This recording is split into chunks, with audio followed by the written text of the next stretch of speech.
Hello and welcome. I'm Brittany Elliott. I help mothers reconnect with themselves through self care so they can create a loving and fulfilling relationship with themselves. Thank you for being here. This podcast is all about simple, sustainable self care that will help you navigate your motherhood journey and thrive as a woman. We are all at different stages of our motherhood journey while overcoming different challenges along the way. And we are all women with passions, goals, gifts, and talents that didn't stop when our kids came into our lives. Motherhood is easy to get lost in, and it's a big change. Change is growth, and growth can be messy, exhausting, overwhelming, beautiful, and amazing. In each episode, I hope you find a healthy mix of inspiration, motivation, and accountability as you continue navigating your motherhood journey. This is what self-care looks like. Let's get into it. All right, everybody, welcome back to What Self-Care Looks Like. I am Brittany Elliott, a self-care and mom life management coach, and I help working moms change their approach to motherhood so they can feel vibrant, empowered, and fulfilled in their motherhood journey. My group coaching program, Reconnect, is built around the 5 wellness pillars that will help you feel the most whole as you balance your motherhood role with your personal needs. So be sure to check in with yourself using the free wellness quiz at backtiyou5.com/quiz. In just 5 minutes, you will learn where you are with your social, physical, spiritual, emotional, and intellectual wellness, and the types of activities that will improve your wellness points. And today, it's very exciting because we have a guest. We have Sarice Holley here. Welcome, Sarice. How are you? I'm good. Thank you for having me. Thank you for coming on. Before we dive into the questions, I'm going to read your bio. I want all of our listeners and viewers to know who you are and what you do. So let me get through this bio and we'll talk all about it. And we have a lot of questions that we're going to ask that's really going to be focused on our dietary needs. And I hope for our listeners, it helps them think about dieting a little differently. So Sarice is a registered dietitian, nutritionist, and mompreneur on a mission to empower fellow busy moms to prioritize their health and wellness and thrive in their motherhood journey. With a wealth of experience in both the private and public health sectors, Sarice understands the unique challenges moms face in staying consistent with their health and fitness goals. Yes. As a busy mom herself, Sarice believed her personal health and well-being had to take a back seat, which led to her becoming overwhelmed and burnt out. However, she discovered that prioritizing self-care is not selfish, it's essential. Nurturing her own wellness has been the greatest gift to both herself and her family. To share her knowledge and experiences, Sarice created Mom Wellness Simplified, a 12-week system rooted in science and personal insights. Her program is designed to help moms form lasting habits that make healthy living an integral part of everyday life. Cerise's approach emphasizes that once established, good habits are hard to break, making wellness achievable and sustainable for every mom. And I know it's a lot, right? When you sit I and was you gonna say, hear, I was like, oh my gosh. like that's I'm like, man, did I send it that long? you're like, is that me on there? Um, and I think that's really, even for, and this is a good point for our listeners too. I have sat, and been interviewed for things, and people reading my bio, and I'm like, it's the bio that I sent, right? It's my bio. And then hearing it back, you're like, wow, this is real. So, like, tell me, just listening at your bio and all these things that you have done and hearing someone read it to you with you there, like, how do you feel with all the things you have accomplished so far, like, just in your personal and professional life? like I'm like, okay, it's true, but I was like, man, I didn't remember sending it that long. I was like, next time I'll send a more a more concise version. Simplified. But we shouldn't, because I think that's part of it too when we're talking about self-care and being mothers and everything else. We're always trying to make things more efficient or streamline or shorten these things, but I think sometimes we can box ourselves in and shorten ourselves. I mean, I think that you have accomplished so much and have gone through your own experience with burnout and overwhelm, and then brought yourself back to feeling empowered through that. And I think those stories really do deserve to be told. We need to hear it as listeners and people who are just, in your light, right? We need to hear that. But you need to hear it too, right? You need to be Yeah, and it reminded is of the all cliff that. notes. It could be way long. It could be a book, but but still, Yes. when you were reading it, I was like, oh, poor thing. I am honored. I am honored to be able to read great bios like that. And I am honored to have you on and for you to share, some of the work that you do and how you help. And I think one of the things that we get really mixed up about is, our nutrition and how that impacts, everything else. And one of the big almost like buzzwords we've been hearing more often than in the past is this idea of intuitive eating. So, can you talk to us about what intuitive eating is? Okay, so intuitive eating really rooted from like the non-diet culture, which also I feel like is gained more momentum, especially like on social media, where people are like rejecting the idea that you have to like count your grapes and take teaspoons of rice and things like that, and more listening to what your body. Because we were born. I believe that we were all born intuitive eaters. Like if you have a child, you notice like sometimes they want to eat, sometimes they don't, and a lot of times, our eating habits are, from our childhood. Like I can say from my parents, they had the best intentions, but they didn't really allow me to continue my intuitive eating that I was born with, because it was like, you got to finish whatever's on your plate. You don't waste food. And doing that for years on, you kind of lose your satiety and hunger cues. There's cues you just eat kind of like on autopilot. You eat because it's time. You eat because it's there. You become like, we eat for a lot of reasons that aren't necessarily hunger. So intuitive eating is kind of like taking a moment. It's kind of like a mindfulness practice, in my opinion, like where you're kind of breaking that autopilot, like but adding some friction before you just like go and grab something or open the fridge. And I can give you some examples as we go on of like how I help clients like work through this, like for exercises, if you guys want to try this as well.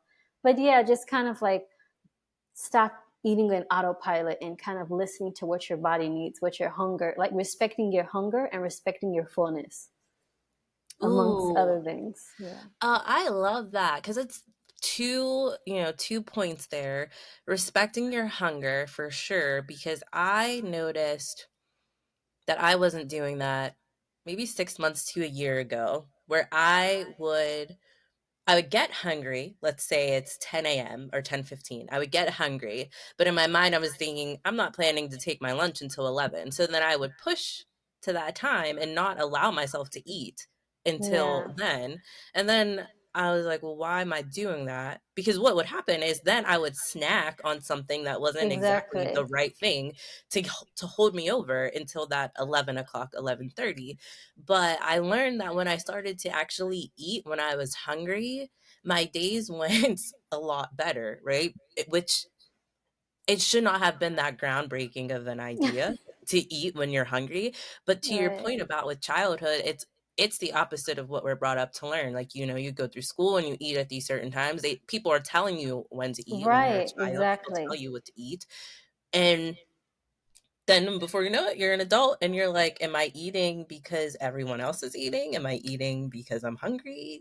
How does that work? So do you have any tips for that when you're trying to figure out like, am I hungry or am I just eating? Like how do we know, what our body is telling us? Yeah, and it's funny that you said that, like that you were snacking and it wasn't sustaining you, because sometimes when you say like respecting your hunger, it's not just like, postponing the meal, but it's even like when you choose the meal, is it something that's really gonna fill you up?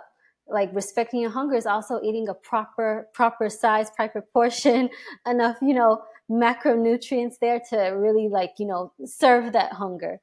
But yeah, we'll get Mm. a little bit into that. But so some approaches you said to like differentiate between the different types of hunger, because it's true, you have like physiological hunger where your body is telling me like, okay, feed me. Usually anything will do. Like it does. If you're really hungry and truly hungry, you could eat an apple or or something, and it will serve its purpose for the time being. But sometimes people can't differentiate that from like emotional eating. And emotional eating is like, no, a salad or apple isn't going to do it. I need a cookie. It's like usually when it's emotional, it's like you want something specific.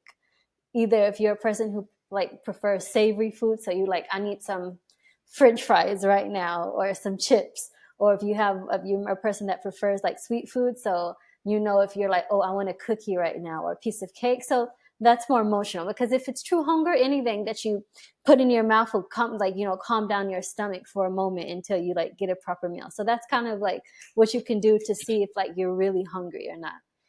And once you are hungry, so yeah, you should, like I said, you should respect your hunger, and you could do that by eating a balanced meal. And I always say, try to think about your protein source and your fiber source, because these are the things that are going to keep you satiated the longest. Balance your blood sugar, and they're the most important macronutrients in my opinion. Fiber is underrated. I think everybody knows protein, protein, protein. We're like in the protein era. Hmm. But fiber is also important for our gut microbiome, sugar levels, cholesterol, like a plethora of benefits to eating enough fiber. And it keeps you, full for longer as well. So yeah, that's like how you respect your hunger. And we talked about respecting your fullness, and that's something that Hmm. I have to even to this day as a dietitian and everything. Before I have to remind myself, like, okay, respect your hunger, because then you just feel bad afterwards, and you're like, ugh, I ate too much. So try to like stop yourself until that point of where you're gonna feel like too full. Yeah, so this is so good because I've come, especially when you're talking about, when you're having like cravings, whether it's emotional or you're really truly hungry. And this is going to be too much information for you and the listeners, but I'm just going to talk about it, right? So I'm on my period right now, right? And leading up to that or during, you can have different, like your appetite Yeah, changes, right? There's a shift in your yeah, appetite. definitely. And but when I was pregnant, I didn't actually have any cravings. I was just hungry more often, but there was nothing Me specific. either. I didn't have any. I was waiting for the weird cravings to come in, and it didn't have. Except for no, that's the. I think it was the second trimester. I had like 3 days where I ate cottage cheese, and that was weird because I never eat cottage cheese. But Oh, yeah, that I is just fun. yeah. And then all of a sudden I was like, oh, maybe this is the only thing I'm eating, and I'm not puking. And then I got like another container, and then I saw it, and I wanted to puke. So that was, I You're like, had morning sickness. I had like the sickness, but no. But besides that, no cravings. Yeah. yeah, and it's just weird that when I was thinking about that, like if I'm on my period or like PMS eating or whatever, it's very specific. And I don't know why my thing is normally chocolate, but I want chocolate so badly that I can taste the chocolate in my mouth. It's not just like I have a taste for this. It's like I need this thing, which is a different feeling than when I'm hungry, than like having, Yeah. hunger pains. I experienced And this too. Not every period, but I can say the last period that I had, I wanted like something sweet. And also, this is not to say that like there's never a time where you should enjoy a piece of chocolate. I'm just saying that if you are going to enjoy a piece of chocolate, do it on purpose, do it intentionally, and not like, like a fiend and you're like, oh, I need some chocolate. You'd be like, oh, oh, have your piece of chocolate like saved, and you're like, okay, this is, and then like enjoy it and savor it. And of course we don't want to make this like a habit for like all day you're just going to be eating chocolate. But that's another thing that comes with like anti-diet. It's like they know you don't want to like make it any foods forbidden, like in moderation. And I know moderation is, I think people make it seem easier than what it is, because moderation is you need to practice eating in portions. This is my opinion. Some dietitians will be like, ah. But I think that it's even intuitive eating, like knowing if you're on a weight loss journey, for example, if you're not worried about losing weight or anything like that, so this won't be a challenge. But for my clients that do want to lose weight, so even if we want to practice intuitive eating, there will be a period before that for like a week or two where I will have them quantify their food, the food that they're eating, because in order to be like lose weight, you have to eat less than what you were eating before. That, like, no matter how you put it, like people like to, it's just the laws of thermodynamics. But the way you do that doesn't necessarily have to be like, with the scale and everything. I like to use the method of like a photo food journal. And I think this is a good mindfulness practice too. like it can break that like autopilot mode. So I would say like before you eat, take a picture of your food, and it could be anything. It could be a snack. You took an apple and some almonds, a bar of chocolate, a coffee and a donut. But take a second, take a picture, because it there are like two things to this. It like for a moment it like snaps you out of like that autopilot, like going to grab a bite right away. And then it's a moment where you can look at it and see, how do you feel about what you're about to eat? Does this make you feel good? Like, oh yeah, this is like my treat for the day, and that's fine. Or you're like, I know I shouldn't be eating this because this is like the 15th sweet I had today. So it's like, it could also, it's a mindfulness practice, and kind of like give you a pic, like let you get a different perspective of like what your food looks like. And I have a client that she likes to do collages like at the end of the week and look at her day. And it's not about being perfect, but just like getting a picture. And then if you're in a weight loss journey, you can kind of quantify, okay, wow, sometimes people really underestimate the amount they eat. They say, oh, I don't eat anything.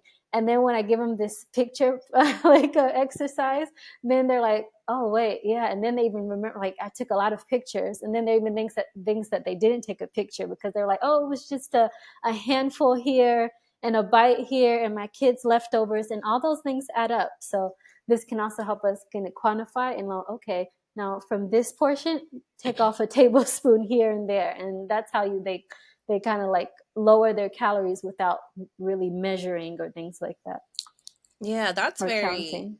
very important that you brought up too, because there could be different goals that you have. Some people are going into it for weight loss. And I think a lot of times what gets lost in translation is that when we're talking about being healthier or having healthy habits, and we're saying don't diet only for the sake of I'm going to lose weight. You can't just do like the splurge diet. You have to change your lifestyle to accommodate whatever your end result is, right? Whatever your goals are. So if you decide that you are on a weight loss journey, then the science of it is you are going to have to eat less, right? Consume less calories, most likely, than what you are consuming.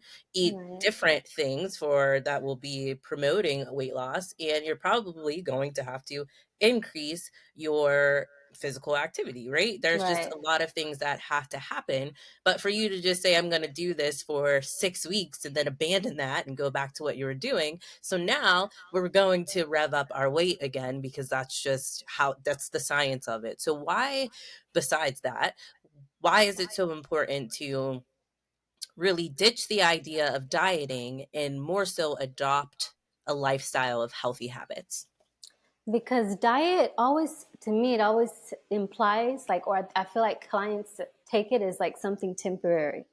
I'm doing this diet right now to, like, I work a lot of my, historically I worked with a lot of like diabetic, pre-diabetic people. For them, in order to not be on like insulin or things like that, they had to, it meant lifestyle change. Here, like as soon as you're diagnosed with pre-diabetes, diabetes, boom, they send you to a dietitian, because usually to, if you really like take your lifestyle seriously, move more, eat less of the bad foods, more of the better, good, healthier foods, then that means they don't have to be on medication. So that's why I like talking a bit of losing weight. I know, like, I'm not telling anybody they have to be a specific size, just specifically for the population that I've worked with a lot. So diet for them, they were like, oh yeah, I want to lose weight so I don't have to take medication, or so I'm not considered diabetic. And I'm like, this is not something that you're going to do just to get a specific number on your blood work, like to get below 100 or something. Like, you want to do this for the rest of your life. And I'm all about not doing anything that you can't sustain long term. Mm, And like, if somebody tells me, oh yeah, like I'm giving, they'll come to me, I gave up bread, because they'll get scared once the doctor gives them that type of news. I gave up bread, and I gave up this, and I gave up that. And I'm like, why? Like, if you tell me you don't like bread anymore, then that's fine. You don't have to eat it. But if you're telling me that you love bread but you gave it up because you think that's what gave you diabetes, then let's go back and let's do a list. I'm sure it wasn't the bread. Like, and then I discovered there was like a whole bunch of like, fast food and desserts and this and that. So like, a sandwich is not what gave you diabetes. So So that's why I say like, and so one of my like one of my favorites, because she was like I was such a young dietitian when I met her, and she kind of gave me the confidence, was like, wow, I can do this. But she was this lady, she was a single mom and 3 kids, worked full time, and she was so anti like, I'm not giving up bread, and I'm not giving up my schnitzel on Tuesdays. And I'm like, I didn't tell you, like, you can, that's fine. You can continue to do that. Let's work on the other things. And I found out she was like a heavy Coca-Cola drinker. So that was the first thing. I told her, don't change anything else. I'm not telling you to exercise, not telling you, just let's just work this month on Coca-Cola. And just that one thing, like reducing her Coca-Cola, she already started to lose the kilo. So sometimes people can just look in the whole picture. Don't try to like say, okay, I'm going to do a complete, like, transformation overnight. Just make a list of things that you know you need to improve, and just take the first and easiest one for you. For everyone, that looks different. For her, it was easy for her to switch from Coca-Cola to Coca Zero with 0 calories, and then from Coca-Cola Zero, reduce that slowly to water and things like that. So that worked for her. It was easier than telling her to exercise. She didn't start exercising to year 2 of us working together. But yeah. Oh, that is such a good story, and I love how you walked us through that because I'm always telling even my clients too, you can't when you're starting to get into your self-care routine in whichever part of the pillars that you're working on, you really have to look at what your lifestyle is and where you're trying to go and what you can do that's simple and sustainable. Like Right. my morning routine is not something that I would recommend to somebody who's new saying, I want to change the way my mornings look. Like, I'm not going to tell you to wake up 2 hours earlier than you normally would because you're not going to do it. It's not that I Right. don't believe in you. I just believe in human factors and people, and you're Right. not going to do it. Then Like, it's not real. Like, we need to start with, let's set an alarm 15 minutes earlier than you would, and let's practice not exactly, hitting the yeah. snooze button. Like, that's where we are. That's I'm the where you same way, but with diet. Like if somebody says, "Yeah, I'm going to start running every day," I'm like, "No, you're not. Let's just commit to like doing a 5 minute stroll around the block." Like, yeah, I'm like, "How long has it been since you exercised?" 5 years. You're not going to start running every day. you're not. And that's just I think that especially in the work that you do and the way that you do it and your approach to it, you have a very realistic approach because you are a human yourself. You're like, listen, Right. we've Exactly. all been there, and you're not going to do it. And I think that that's what's really great about what you do is that you will not allow your clients to set an unrealistic goal because part of your role is to set them up for success. So if they're telling you that they want to lose 50 pounds and run a marathon in 3 months from now, you're going to say, no, we're not going to do that this go round. We're not Right. going to do that. Exactly. Let's focus on what we can focus on now and let's build up to those other things. And I think that's very, very important. And you also talked about with your relationship with food, the idea of respecting your fullness as well. And so I see that get blown out of the water a lot. Like a lot of us just eat ourselves into like a food coma. Get too much food, Yes. can't move. I So had how to do do we get that. control over that? Yes, and I'm telling all of these things I can tell you from experience as like as someone is human and with all the awareness and everything. I'm telling you, like literally today, like a few hours ago, I baked a batch of cookies with my son, and I had a cookie, and then I had another cookie, and I was like, oh, okay. And then my son didn't finish his cookie, he just left it there, and I was going to eat it just because it's there and he didn't finish it. I didn't want it to go waste. And I'm like, wait, no, you had enough. Like I had to think about that. But like if I was on autopilot, if I'm like, I'm have to constantly still train my brain to like not automatically just grab it because it's there. But Mhm. yeah, so respecting your fullness. Yeah, so how do we do that in practice? What are the cues that we need to be paying attention to, or how do we even ease into it? How do we get there? Okay, so I have a few tips before you even start eating. So Mhm. some people, well, I have this whole like video that's like specifically for the holidays, but let's just say like any day. But you can apply this to anything. But before you even get to your meal, I like to start like drink a glass of water, a glass or two of water, or a 0 calorie beverage of your choice, because that's another thing too. Sometimes we're so out of tune of our satiety and hunger cues. Also thirst. A lot sometimes we're dehydrated. We're slightly dehydrated, but because we're, so out of whack, we have to remember that like sometimes hydration can get confused with hunger. And then once you hydrate yourself, you realize, oh, I'm not even that hungry and like that as you thought you were. So maybe like 15 minutes before you eat. So that right there can already kind of like calm you down. And then also you want to eat like, especially like the fibrous foods. I like to, because that kind of fills you up, the protein and fiber. And then the carbohydrates, I kind of leave that. That's like the accessory of the meal. Some people feel like this has like some magic to it. Like they'll say, oh, this helped me lose weight because I ate in this specific order. There's no magic. It's just because fiber is just more filling. That's why, like, that's why they like lost weight that way. Or so I don't think about it that deep. I'm just thinking about like, feeling full. So, and you'll get to the point where you can't eat anymore. I don't think a lot of people are like stuff themselves from vegetables. Mm. Once they eat their like vegetables and protein and they have a little room left, it's only so much like rice or pasta or anything they can stuff themselves with. So that's one approach if you are a person that kind of suffers from like overstuffing yourself. See how it goes if you start with your like least favorite parts of the meal.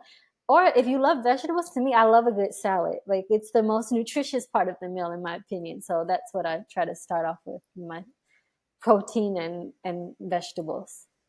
Yeah, and I think, being mindful of that throughout the day on, in all of your meals. And you did say it's not about being like prohibitive with your food and saying, I'm not allowed to eat this, I'm not allowed to eat that, which is great. I think it's important too just to understand, when you're eating and what it is that you're eating. So if I'm going through the day and I'm like popping 2 or 3 Snickers bars because they're fun Right. size or whatever, just understanding the impact of that. So I think it's one thing to say I'm not allowed to eat a thing. And it's the whole thing entirely to say me eating 8 Snickers bars is not impacting my health, right? We have to be realistic with Yeah, the or for things that we're. example, like pizza.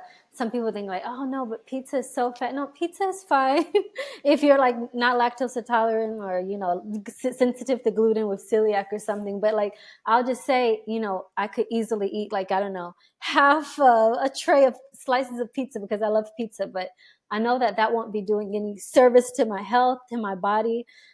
So I'll take 2 slices of pizza and then I'll have like a salad with that, something that's satiating. Because if you're like just gonna get full on pizza, that's just not gonna be beneficial for our health, for our weight if you're worried about that. So that's why I say like try to add volume to the meal with things that are more nutritious for and like healthy for our gut microbiome. You can add something else to that of your choice if you're not like a big vegetable person. Maybe you want to add, I don't know, some chicken or something to this, but for protein. But that's what I like to do. So add some like volume. So what are 2 to 3 indicators of someone having an unhealthy relationship with food? Unhealthy relationship with food is if you find yourself constantly seeking comfort from food. So, and then you feel guilty about it afterwards. It's like this never ending cycle. I had one client, he would tell me how he described it as a monster. He says, I'll come home and then he like opens the fridge and blacks out. And then he feels terrible about it afterwards. And this would happen. He says, I know I'm going to do it. I know I'm going to do it. And then it also goes to the point what I was saying before, like taking a picture. That's also something that you can do to like respect your hunger. Add like, because just taking a moment to like take a picture, you're like, oh, okay, I'm about to eat. And keep that in mind. I'm about to eat and tell yourself, I'm going to respect my fullness. So just saying that to yourself like as you're eating you'll have a mental note there so you're not like you're less likely to like stuff yourself. So for him, I told him, okay, let's just do this. First of all, we added a snack because what would happen, he would eat lunch and then he would go hours and hours and hours and he would get home late and he would be starving. And just something as simple as like adding a sandwich before he got home to calm his hunger. And then another thing we did, instead of like breaking that habit, because it was a habit he had to go, like as soon as he came home, like he would open the fridge. So we said, okay, we're going to break that habit. Instead, go to the room first, lay down, and then if you want to, go to the fridge. And just to like, he would lay down for 5 minutes, maybe more, and he would maybe listen to something on his phone. But he said a lot of it was just stress. He would just come charged and hungry, and he would hit his relationship was like food was his comfort. Like he would let out all the stress of his day on the refrigerator. And so adding something to like break that friction, or giving yourself a mental note, and just something as simple as that. It doesn't cost any money. It didn't take him, any time. If anything, it was beneficial because it let him unwind for a bit and then go and eat more in awareness. And that there can like gradually break that, improve that habit. We had to work on other things, but at least that that's something that can help. Yeah, that was a good one. That's very insightful because we do get into these habits and we have these triggers that we create without even noticing. And so that's why it is so important in your work to create good habits, because habits are so hard to break, good ones and Yeah. bad ones. And most of Right. us have more bad habits than good ones. So if we can establish these good, healthy habits, then those will just be our lifestyle and our triggers will be more toward the things that bring us good results and bring us nourishment than the other side. But that habit work and not just breaking triggers, but really identifying what our triggers are. And it sounds like for that client, it was as soon as he got home, he opened the fridge, no matter what, just mindlessly, just go in the house, Yeah, it was open the just fridge. Just that was yeah, it his was just thing. automatic. It was his thing. And then even like I think I just told him to like lay down for a few minutes, but he would watch a video or something on YouTube, something funny or whatever. And I was like, wow, that was so like nice, because then he goes to the like he gets up in a wholly different mind space. So that's Mhm. another thing you can do before, like when you, but that's the thing, you need to identify your trigger. He knew what his trigger was, and everyone has to do that work too. Some people say, I don't know why I do it, or some people know at this time at 4 o'clock at the, after that afternoon slump, this is when I want to eat emotionally. So you know what your trigger is. So if you can identify your trigger and do something that, in his example, the video was something that was fun for him, so he wasn't suffering. So if you can find something that not only you're not suffering, that you enjoy, to replace that bad habit, it'll help you maintain the good habit. So always trying to add some like positive association to it. And that's what I tried to do with my program as well, like my 12-week thing. It's like I tried to, every habit that I want you to have a positive association, so that it's like atomic habits. Yeah. Yeah. Mm-hmm. That's so good because it's sometimes it just takes a different way of thinking about it to Right. just get yourself locked into it. And it does require work though. And I think that's one thing that people wish for, a different lifestyle, but don't always want to put in the work. And you have to surround yourself with people who are, on the same track as you. But I know that one thing is that's really helpful, and one thing that I know that I need to really do and commit to is meal planning. And for me, meal planning has seemed like, oh, it's going to be such a burden, like one more thing to do. But how can we really implement meal planning without it being so chaotic? I'm a big fan of meal planning. Like when I say meal planning, because if one of my clients hear this, it's like, but you don't like to give. No, when somebody comes to me and they're like on the first session, they're like, I just need a meal plan, and I'm like, no, you don't. we have to work to get to the point of the meal plan. So I don't think that's like the big solution that everybody needs, because a lot of time it's like you need to work through your emotional eating and things like that before we get to a meal plan. But I am a big fan. I do it myself. So I think it saves money. It reduces that, fatigue of decision fatigue of like, oh, what do I eat now? And this, it keeps you on track of your health goals, because your food is what you're going to eat, and you don't have to think about it and then result to something that's not healthy. So for meal planning, first you want to think about, macronutrients one on one, like what I mentioned. There are a lot of ways to do it. Some people like to do like little containers and spread them out the week. That's not my preferred method, but if that works for you, because I like to have different options. Like I'll batch proteins, like maybe 2 or 3 types of proteins. If you're plant based, then that'll be like some lentils and beans or tofu. If you eat meat, then that'll be like you can prep a big container of chicken and some fish or some hard boiled eggs. I like to have options because, we're humans, we want variety. I at least don't like to eat the same thing like all throughout the week. And that way you can like say for this meal, oh, okay, and then you're gonna batch your vegetables or fiber, and then your grains, your whole grains, or it doesn't have to be whole. White rice is fine too. The fiber difference between white rice and brown rice is negligible. Look it up. And I Mm. prefer to. You can get all your fiber from the vegetables that you're adding to a meal. So just to give everybody an example of what this can look like. So I said like maybe 2 or 3 options of protein. So it could be beans or fish or chicken. You have that prepped. And then you have like 3 types of like grains, starches that you want.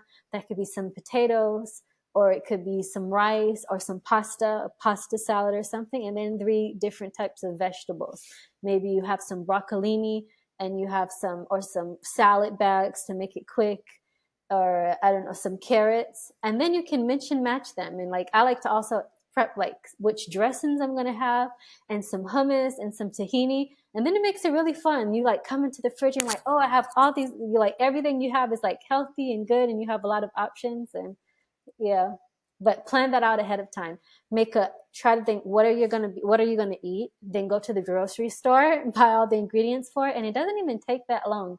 People are like, oh, but it takes like hours. You can get this done in like an hour and a half. I don't know if that's like, a long time for some people, especially with like, air fryers nowadays, and you can prep your protein there and then steam your rice and boom, voila, you're ready to go. Like few containers. Yeah, So. that's that's a good idea just to get everything together. And I like that you talk about variety because I feel like my thing is that it just seems like I'm going to be eating the same thing every day for breakfast, lunch, and dinner. And I feel like I would just get exhausted from that. And then also it does seem like it's going to be a lot of work, but to your point, like it's 90 minutes. It's not going to take you any more or less time. You're just doing all the stuff up front and front loading it. So, I think that I need to start doing this.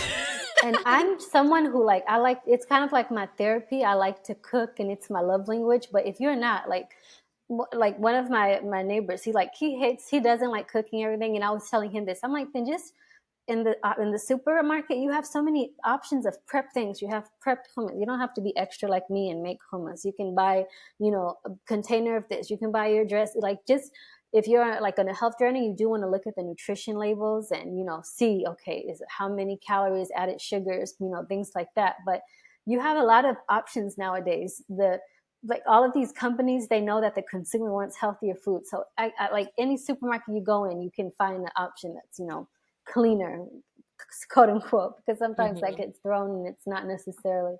I'm not saying it has to be like zero this, zero that, but and if you're a busy mom, you don't have a lot of time, buy the bagged lettuce, buy frozen vegetables, buy that's another thing. Some people think, oh, frozen vegetables aren't as healthy as fresh vegetables.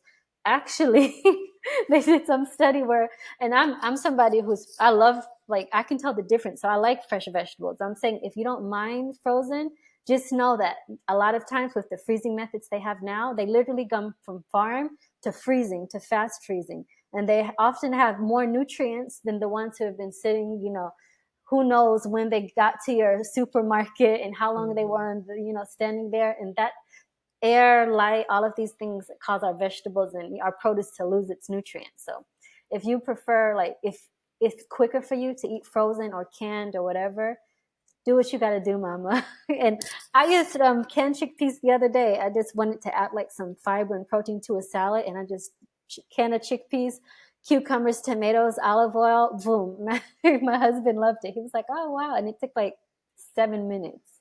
Yeah, yeah, and I think even that too sometimes, like, timing your meals, because 'cause I've done that before, like, time actually how long it takes to make something, because especially for moms, and I, like, the with Cerise and I, we're both mompreneurs, we both have a child, we're doing all these things, and we get busy, right? We get super Yeah, busy, and then I'll just be like, "Well, I'm going to make this meal instead of, or I'll go and do like takeout instead of making this meal." But one day I timed how long it took me to like make this little stir fry, and it was 8 minutes. Like, we literally timed it, and I was like, yeah, "Wow, how can I justify doing whatever this alternative is over 8 minutes of my time?" Because in those 8 right, minutes, I was able to make a meal that was very nutritious and good for us, and it lasted us days versus running out and getting fast food in my time that I spent in the drive-through and whatnot.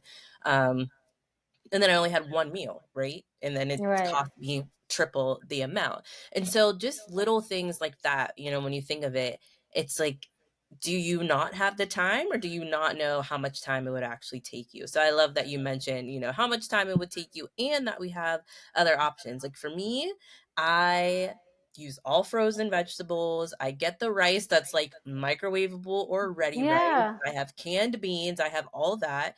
And I would say that I eat pretty healthy, like pretty nutritious, and my family is yeah. very well nourished.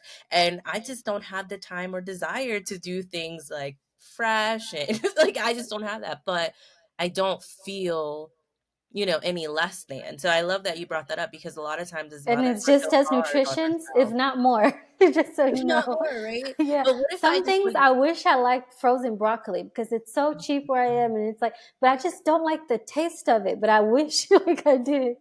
And I like that you mentioned fast food because well, I would talk about takeout because I'm talking about like I do love to cook and everything, and I just recently got back to it. Mamas, there was a whole year where I wasn't like, and this was something that was missing from my life. I told my husband one time, I told him to take the baby. I just wanted to bake some bread because I was just like, but that was like a luxury for me a year ago. My son just turned 2, but there was a Mm, whole year where I was like you, like whatever I could like do to me, and still now, if it's something that I like and I can make it quick, and as far as takeout, there's some moms who really like single moms and things like where they really don't have time to cook. So I say you can still eat healthy and you can choose and with takeout, you can use takeout options and we can talk about like the plate method, everything we talked about. Like for example, if you want to eat like Tex-Mex, I would say like choose your carbohydrate. It doesn't have to be rice and like a tortilla wrap. Choose either or. And then you could get beans because that's a source of plant based protein, that's fiber, and loaded up with vegetables and whatever, beef or chicken, because and that's a whole meal. Like, I don't like downplay it. That's now, if you're going to add like a bunch of sauces and things like that and everything, okay, we can, but you can eat out and you can still, nurture and nourish your family with takeout. And I know that's just like some people's reality, and it doesn't make also that less than.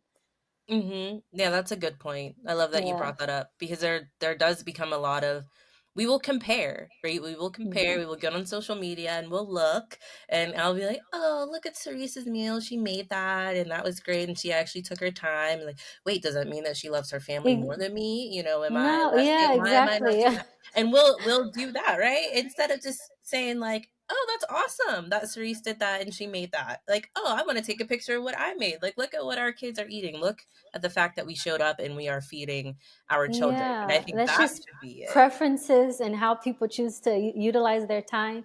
Or I had a client, she would get like these stubs from her job, and like why go out and buy groceries when her job is paying her to go and eat lunch? Like she was saving her money to go. So we would also work around a lot around portions. Like okay, she would get some stir fry, which is fine. It was like eggs, rice, a bunch of vegetables, and chicken. I'm like, that's a great meal, but would you eat that much if you were making this for yourself at home? No, because it was like huge. Mm, And so then she like realistically, like I told her even take a bowl or something like that. She was like, wow, I was eating this and this was like 3 bowls that I would like. So I said, okay, portion that out so you can eat out, but just like mind your portions. the portions you get since sometimes can be so huge, and you wouldn't eat that portion if you were home. You're just eating it because you paid for it and it's there, and it's in front of your eyes. So that's another thing. Like if you're, eating takeout a lot, either share with someone or save it for later, take it to go and like, bag half of it. So that's another tip. Yeah, just minor mindset shifts is what it sounds Right. like. Just being more mindful of what you're consuming and what you're doing, and that just makes things, a world of difference when we do that. But I hope everybody learned a lot. I know I learned a lot, especially when it comes to meal planning. I love that you said just have a variety. Oh, this was the thing that I wanted to ask. My listeners, y'all know that I just go on my little things. But I've noticed, so let me back up. So there's this idea of what breakfast, lunch, and dinner looks like, right? As meals. But I feel like I've noticed that breakfast meals are starting to look a lot like dinner meals now, right? So instead of people, before you think like pancakes and eggs and like a breakfast sausage and all that is just for breakfast. But now you see people who are having like fresh greens with their breakfast with like an avocado toast and things like that, which historically probably would have been thought of as like a lunch food. So can you speak to kind of like the relationship or the value that we put on our foods and say, hey, I can't eat that for breakfast because that's a dinner food, when really it's about like eating nutritiously, if that makes sense. Yeah, no, yeah, and that's so funny because I just spoke about this with another.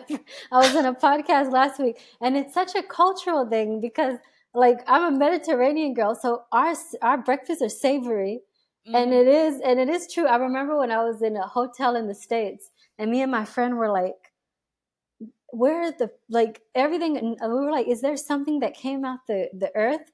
Because it was like sausages, pancakes, this, and then we like eat exactly what you we have, like eggs, like a chopped salad, avocado, cream cheese, and a bread or something. That's like our breakfast.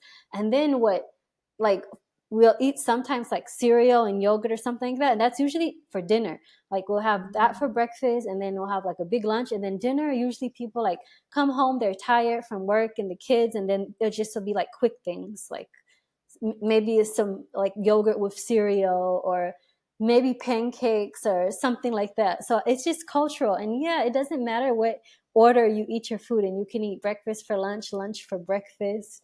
And I even write that on the meal plans that I write my clients. I tell them, don't be afraid to like you change up your meals. And I even think there's benefit to that because I interviewed for my podcast a pediatric weight loss coach for kids, because child obesity is a big thing now. So she Mm. works with parents to help their kids like eat healthier. So she was saying that she tells her parents to adopt a savory breakfast. And it's really a different way of saying a protein rich breakfast. But so she doesn't get too much into macros, she just says savory. And she says because a lot of times savory will be, instead of like high sugar cereal, it'll be like a sausage or something like that, something with protein, or it'll be like eggs. So yeah, it's a great thing to like start off your day with. I think protein rich breakfast, because it keeps you full, balances your sugar levels, and you'll be less like snacky and picking throughout the day looking for something. Because sometimes when we just want to snack, it's because we didn't fuel ourselves properly from the get go. Mm. To start our days with a savory breakfast or protein rich breakfast. That Yeah. in itself, man, that's a real gem, because maybe a lot of us are just starting off our days, on the wrong foot. Maybe we're eating the wrong thing in the morning, and that's kind of building a Yeah, domino effect. it's not just, yeah, maybe it's just not filling enough, because pancakes are great. They taste delicious, but it's just some flour with a bit of milk and sugar, and that's not filling. That digests quickly. Carbohydrates, they're like the first things to go. But if Mm. you like think about the order of things, carbohydrates digest really quickly, then proteins keep you fuller longer, fiber, and then fats, those stay longer in your belly. So if you can keep your, energy sustained longer, then you can like, it'll take you until the next meal. So you can have like a pancake, but maybe add some eggs to that or a sausage or something. Beautiful. Well, thank you so much, Cerise, for that. I love this conversation. I learned a lot. So let our listeners know where they can find you. Sure. So you can find me on SariceHolley.com. That's a reliable place. LinkedIn. I can't say that I'm active on all social media platforms. You can find me on Sarice Holley everywhere, but I'm not sure how quickly I can get to the DMs if if you send me one. But yeah, email me. My email is on my website, so you're welcome to contact me. And I have a free email course for all the moms out there. So if you're a mom and you want to eat better and you want to sustainably and gradually like adopt some healthier habits, so sign up for my email course. I made it an email course on purpose because I didn't have time to like watch something, when I had a young baby. So it's just one email a week, give you a task, and then you maintain that for the rest of the week until the next one. But Oh, that's all. perfect. Thank you. That's awesome. And I will drop the link to all that in the show notes. Listeners, thank y'all so much for being here. We appreciate you. And Sarice, thanks for coming on. And I know we're going to talk again about so many more things. I appreciate your time today. Thank you. This was so much fun. Of course.